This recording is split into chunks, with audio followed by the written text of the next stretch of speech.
mana panua non mamaning siyai sian hamagoani.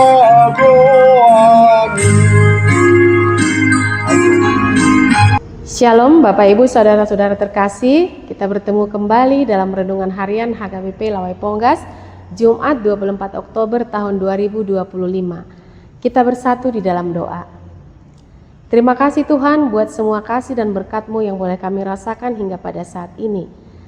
Tuhan, kami ingin mendengarkan sebahagian daripada firman-Mu, penuhilah kami dengan Roh-Mu yang kudus. Dalam Kristus Yesus kami berdoa dan mengucap syukur. Amin. Nats kita pada hari ini tertulis dalam 2 Korintus 6 ayat 13 sampai 14. Demikian firman Tuhan. Maka sekarang supaya timbal balik, aku berkata seperti kepada anak-anakku.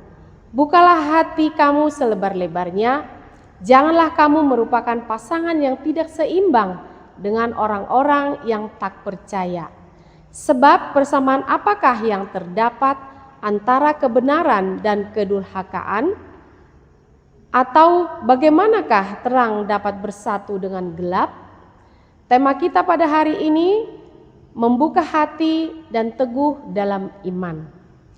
Bapak Ibu, saudara-saudara yang terkasih di dalam Yesus Kristus, dapatkah kita bayangkan apa jadinya kalau kita berjalan bersama dengan orang yang berbeda arah dan tujuan?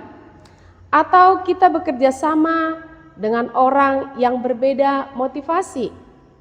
Atau hidup bersama dengan orang yang berbeda prinsip dan pola pikir yang tidak dapat disamakan? Tentu kita tidak akan mendapatkan damai sejahtera. Bukankah kita ingin hidup bersama dengan orang-orang yang bisa saling melengkapi, saling mengisi, saling mengasihi, dan saling menghargai, serta mempunyai tujuan dan pandangan hidup yang sama? Oleh karena itu, marilah kita hidup bersama dan bersekutu dengan orang-orang yang percaya kepada Yesus Kristus, yang benar-benar mengimani bahwa hanya melalui Yesus Kristus kita memperoleh jalan keselamatan. Kita harus memegang teguh iman percaya kita di tengah-tengah dunia ini, di mana kita hidup berdampingan dengan orang-orang yang berbeda dengan kita dan tidak sejalan dengan iman Kristen. Untuk itu, orang percaya harus memegang teguh hubungan yang erat dengan Allah supaya tidak gampang goyah dan terpengaruh oleh orang-orang yang hidup dalam kegelapan yang bertentangan dengan nilai-nilai Kristiani. Demikianlah disampaikan oleh Rasul Paulus dalam nats kita pada hari ini, di mana sikap jemaat di Korintus, di tanah yang ramai, terkenal dan kaya, kasih karunia Tuhan menjadi tidak berharga. Pada saat itu mereka gampang mengabaikan kehidupan imannya, dan kasih Kristus tidak lagi erat dalam hubungan mereka. Sehingga Rasul Paulus menasehatkan dan menegur mereka untuk tidak berpasangan dengan orang-orang yang tidak percaya, karena tidak ada persamaan antara kebenaran dan kejahatan atau terang dan gelap. Hal ini berarti orang percaya harus berhati-hati dalam hubungan terdekatnya, agar tidak bersatu dengan mereka yang memiliki nilai yang bertentangan dengan iman percaya, melainkan harus mencari dan bergaul dekat dengan orang yang seiman dan membangun di dalam Kristus. Hal ini bukan berarti menghindari kontak sosial atau hubungan sosial, tetapi menghindari kemitraan, relasi atau hubungan yang erat atau yang mendalam yang dapat menjauhkan kita dari iman percaya kita atau mengarahkan kita jauh dari iman kita. Oleh karena itu, kita harus membuka hati selebar-lebarnya menerima kasih karunia Allah dan mengizinkan Kristus untuk memimpin dan mendiami hidup kita. Oleh karena itu, marilah kita menggunakan hikmat dalam memilih teman dan orang-orang terdekat yang dapat mendukung pertumbuhan iman kita. Marilah kita menjalin hubungan dengan sesama orang percaya yang dapat membangun dan memperkuat iman. Mari kita tunjukkan bahwa kuasa Kristus benar-benar bekerja dalam hidup kita dengan cara dapat membedakan yang benar dari yang salah dan menempuh jalan kebenaran. Amin. Kita bersatu di dalam doa. Terima kasih Tuhan, kebenaran firman-Mu yang boleh kami dengarkan pada hari ini.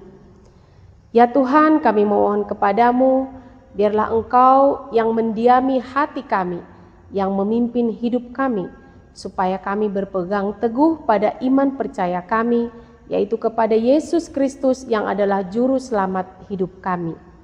Walaupun kami hidup berdampingan dengan orang-orang yang berbeda dengan kami, tetapi kami boleh tetap memegang teguh iman percaya kami, dan kami boleh menunjukkan bahwa kami adalah benar-benar orang yang hidup di dalam kasih Kristus yang memberikan dampak yang baik dan menjadi terang dimanapun kami berada. Dalam satu hari ini ya Tuhan, kami ingin melanjutkan segala aktivitas kami, menjalani kehidupan kami. Berkatilah kami ya Tuhan, pimpin langkah kami, berikan kekuatan kepada kami dan hikmat supaya kami dapat bekerja dengan baik, melakukan setiap aktivitas kami dengan baik, dan kami boleh menjadi terang dimanapun kami boleh berada. Ya Tuhan, berkatilah seluruh jemaat-Mu dimanapun berada pada saat ini, dari anak kecil, remaja, orang dewasa, dan orang tua, bahkan kepada lansia. Biarlah Engkau yang tetap memimpin hidup kami. Berkati kami dalam setiap perjalanan hidup kami ya Tuhan, supaya kami boleh tetap melakukan segala apa yang Engkau kehendaki dalam kehidupan kami. Tuhan, berkati juga seluruh pelayanan hamba-Mu dimanapun berada pada saat ini. Berkati seluruh pelayanan gereja-Mu, berkati seluruh jemaat-Mu yang ambil bagian dalam setiap pelayanan dimanapun mereka melayani, tetapi tetap menjadi kemuliaan bagi nama-Mu. Berkati juga ya Tuhan tim multimedia kami dalam setiap aktivitas mereka. Engkau juga memberkati mereka dalam kehidupan mereka sehari-hari, bahkan kerinduan hati mereka, apapun yang mereka rindukan, kami yakin dan percaya Tuhan akan memberikan yang terbaik bagi mereka. Berikan kesembuhan kepada jemaat-Mu yang sakit pada saat ini dan juga yang mengalami pergumulan, Engkau bantu supaya kiranya kami boleh tetap menjalankan setiap aktivitas kami dan menjadi kemuliaan bagi nama-Mu. Ampunilah kami atas segala dosa dan kesalahan kami. Dalam Kristus Yesus kami berdoa dan mengucap syukur. Anugerah daripada Tuhan Yesus Kristus, kasih daripada Allah Bapa dan persekutuan Roh Kudus, itulah yang memberkati kita semua. Amin. Bapak, Ibu, Saudara-saudara terkasih, mari kita melanjutkan aktivitas kita pada hari ini dan kita boleh menjadi terang dimanapun kita berada. Tuhan Yesus memberkati.